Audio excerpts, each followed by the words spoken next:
Characteristics of second order kinetics. पहली जो हम करेक्टरिस्टिक पढ़ेंगे वो है what would be the dimensions of second order rate constant. Second order reaction के लिए के डायमेंशंस या के यूनिट्स क्या होंगे। हमारे पास ये सेकेंड ऑर्डर रिएक्शन की इक्वेशन है और ये इक्वेशन है when initial concentration are different. हम दूसरी इक्वेशन भी ले सकते हैं when initial concentration are same. दोनों से हम के यूनिट्स जो हैं वो फाइंड आउट कर सकते हैं और सेम यूनिट्स आएंगे। अच्छा, ये कंसंट्रेशन टर्म है। कंसंट्रेशन के यूनिट होते हैं मोल पर डेसीमीटर क्यूब। सो यहाँ पे मोल पर डेसीमीटर क्यूब के साथ कैंसिल हो जाएगा। बी भी कंसंट्रेशन है तो कंसंट्रेशन के यूनिट के साथ कैंसिल हो जाएगा, जबकि ये वाला जो कंसंट्रेशन टर्म है ब्रैकेट में ये रहेगा, ये किसी के साथ कैंसिल नहीं हो रहा। टाइम का यूनिट, तो हमारे पास क्या यूनिट बच रहे हैं, ये वाले 1 डिवाइडेड बाय टाइम का यूनिट आ गया सेकेंड, एंड मोलर कंसंट्रेशन का यूनिट आ गया मोल पर डेसीमीटर क्यूब। डेसीमीटर क्यूब जब ऊपर चला जाएगा तो ये हमारे पास बन जाएगा डेसीमीटर पर क्यूब जब ऊपर चला जाएगा तो ये हमारे पास डेसीमीटर क्यूब बन जाएगा। इसकी पावर पॉजिटिव में हो जाएगी और बाकी जो है वो पर मोल पर सेकेंड।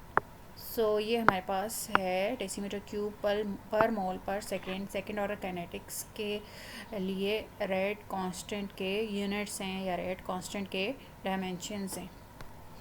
अच्छा, सेकंड कैरेक्टरिस्टिक, जब इनिशियल कंसंट्रेशन सेम है तो हमारे पास ये इक्वेशन पीछे हम लोग डिराइव कर चुके हैं। रेट एक्सप्रेशन इंटीग्रेटेड इक्वेशन ये आती है हमारे पास।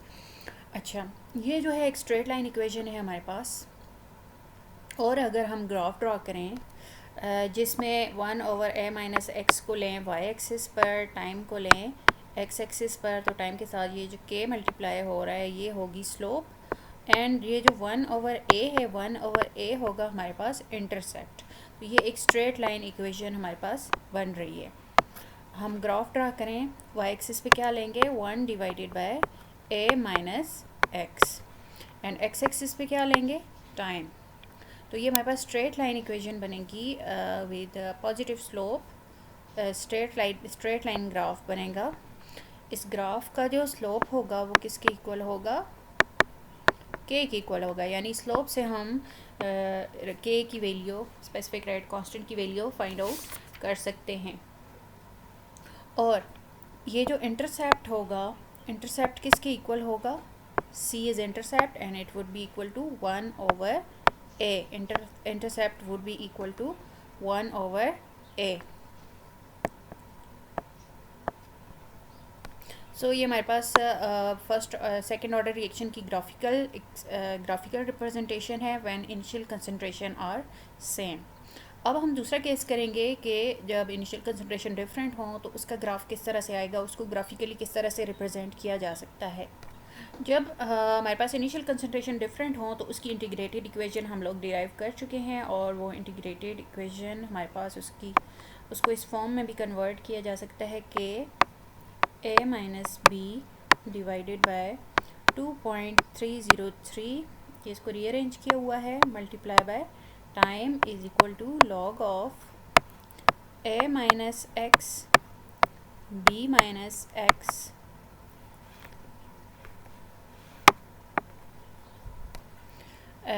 b माइनस एक्स के साथ मल्टीप्लाई हो रहा था a, और a माइनस एक्स के साथ मल्टीप्लाई हो रहा था b।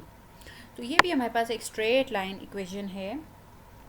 इसमें हम किसको लें, ये वाली जो टर्म है, ये वाली टर्म जो है इसको हम लेंगे y एक्सिस पर, और टाइम जो है टाइम को लेंगे x एक्सिस पर। तो ये वाली जो टर्म आ गई ये फिर क्या होगी, ये होगी स्लोप के इक्वल। तो ये भी हमारे पास स्ट्रेट लाइन इक्वेशन है। इसमें इंटरसेप्ट जो है वो ज़ीरो है, और इसका अगर हम ग्राफ ड्रा करें तो ये ज़ीरो इंटरसेप्ट के साथ ग्राफ बनेगा। टाइम जो है वो किस पे ले रहे हैं हम, टाइम x एक्सिस पर, टाइम y एक्सिस पर क्या है, ये पूरी term log of a minus X b minus x A minus X के साथ मल्टीप्लाई हो रहा है बी माइनस एक्स के साथ मल्टीप्लाई हो रहा है ए। तो ये हमारे पास ओरिजिन से ये भी स्ट्रेट लाइन आएगी, क्योंकि स्ट्रेट लाइन इक्वेशन है हमारे पास, ये वाली स्ट्रेट लाइन इक्वेशन को फॉलो कर रही है। स्ट्रेट लाइन हमारे पास आ जाएगी और इसका स्लोप जो है वो किसके इक्वल होगा, इस टर्म के इक्वल होगा। Slope is equal to K into A minus B divided by 2.303। तो स्लोप की वैल्यू से हम, अगर हमें इनिशियल कंसंट्रेशन नॉर्म है, स्लोप की वैल्यू से हम के की वैल्यू जो है वो कैलकुलेट कर सकते हैं। और क्योंकि ग्राफ जो है वो ओरिजिन से पास हो रहा है, इस वजह से इंटरसेप्ट जो है वो 0 है। अच्छा, next characteristic half life. Second order reaction की जो हाफ लाइफ है वो किसके डायरेक्टली प्रोपोर्शनल है। हाफ लाइफ को रिप्रेजेंट करते हैं T1/2 के, और हाफ लाइफ में जो कंसंट्रेशन x की वैल्यू है वो है 0.5 a, यानी जो टोटल x जो है हमने लिए हैं, रिएक्टेंट जो है वो कंज्यूम हो गया। कितना रिएक्टेंट कंज्यूम हो गया, इनिशियल रिएक्टेंट की कंसंट्रेशन थी a, तो 0.5 ऑफ a यानी हाफ ऑफ a जो है वो कंज्यूम हो गया है। तो जितने टाइम में हाफ ऑफ a कंज्यूम होता है वो टाइम होता है हाफ लाइफ टाइम। तो x the number of moles consumed 0.5 a, और ये वाली वैल्यू हम पुट करेंगे। अच्छा, इस इक्वेशन को रीअरेंज करके इसमें हम ये वैल्यूज़ x की वैल्यू एंड t को इक्वल लेंगे T1/2 की। इक्वेशन हमारे पास सेकेंड ऑर्डर रिएक्शन की इंटीग्रेटेड इक्वेशन है when initial concentration are same. तो टाइम को, इसको थोड़ा रीअरेंज कर लेते हैं। टाइम को जो है वो लेफ़्ट हैंड साइड पे लेके आते हैं, के को जो है वो राइट हैंड साइड पे लेके आएंगे। तो ये हमारे पास इक्वेशन बन जाएगी t is equal to x, यहाँ पे आ जाएगा k into A minus X. तो t जो है वो हमारे पास इक्वल हो गया किसके, T1/2 के हाफ लाइफ के। आगे हमारे पास आ गया 1/k, इसको सेपरेट करके लिख लेते हैं। और इसके बाद है हमारे पास यहाँ पे x की value, and what is the value of x, 0.5 a। Then a minus फिर दोबारा x की वैल्यू 0.5 a। ओके, ये हमारे पास a के साथ कैंसिल हो रहा है, a के साथ कैंसिल हो जाएगा। ये a माइनस 0.5 किसके इक्वल होगा, a माइनस 0.5 a किसके इक्वल होगा, 0.5 a के ये इक्वल होगा। सो T1/2 is equal to 1/k। 0.5 ऊपर बच गया क्योंकि a कैंसिल हो गया, और इन दोनों को माइनस करें तो ये बन जाता है 0.5 a। 0.5 के साथ कैंसिल हो गया, और हमारे पास half life time is equal to 1/k into 1/a। k is constant, it's mean half life time जो है वो किसके डायरेक्टली प्रोपोर्शनल आ रहा है, T1/2 जो है वो किसके डायरेक्टली प्रोपोर्शनल आ रहा है, 1/a के। या हम कह सकते हैं हाफ लाइफ टाइम जो है वो इन्वर्सली प्रोपोर्शनल है इनिशियल कंसंट्रेशन के। और या यूँ हम कह सकते हैं फर्स्ट पावर ऑफ, यानी इनिशियल कंसंट्रेशन की पावर 1 आ रही है, तो half life time inversely proportional है first power of initial concentration of reactant. तो ये हमारे पास हाफ लाइफ टाइम है कौन से केस में, when initial concentrations are same. जब डिफरेंट हों तो उसके लिए ये वाला रिलेशनशिप जो है वो फॉलो नहीं होता, जब इनिशियल कंसंट्रेशंस डिफरेंट हों।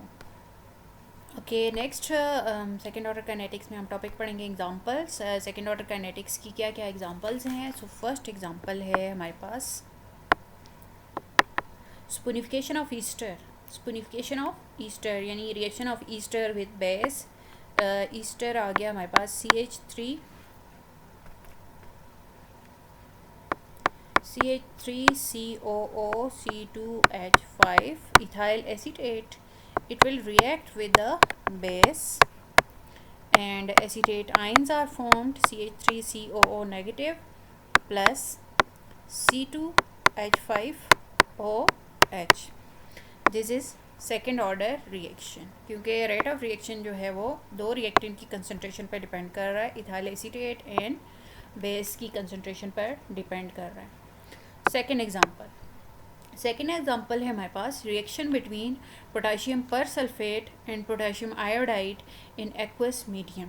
Potassium persulphate K2S2O8 and potassium iodide in aqueous medium, ये बनाते हैं पोटाशियम सल्फेट प्लस आयोडीन।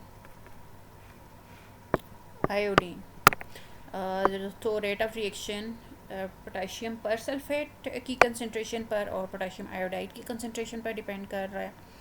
हालांकि देखें इसमें पोटाशियम आयोडाइड 2 है, बट इस रिएक्शन के लिए जब experimentally rate expression find out किया जाता है तो रेट ऑफ रिएक्शन जो है वो डिपेंड करता है पोटाशियम पर सल्फेट के लिहाज से फर्स्ट ऑर्डर है K2S2O8 यानी इसकी पावर 1 आएगी, और पोटाशियम आयोडाइड के लिहाज से भी फर्स्ट ऑर्डर है यानी इसकी पावर 1 आएगी। और क्योंकि ये rate expression experimentally find out किया जा सकता है, यहाँ पे जो पावर टर्म्स हैं ये बैलेंस इक्वेशन के मुताबिक हो भी सकती हैं और बाज़ औक़ात बैलेंस इक्वेशन के मुताबिक नहीं होती। जैसे कि यहाँ पे 2 है तो बैलेंस्ड इक्वेशन के अकॉर्डिंग यहाँ पे पावर नहीं आ रही, यहाँ पे पावर 1 आ रही है। Rate expression experimentally find out किया जाता है।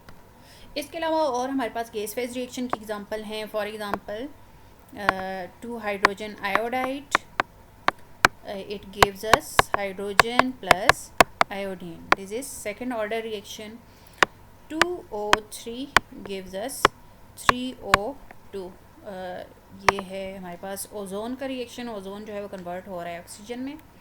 एसिटल्डिहाइड का reaction 2CH3CHO acetaldehyde, it form methane plus carbon monoxide. So ये हमारे पास तमाम रिएक्शन जो हैं वो सेकेंड ऑर्डर रिएक्शन हैं।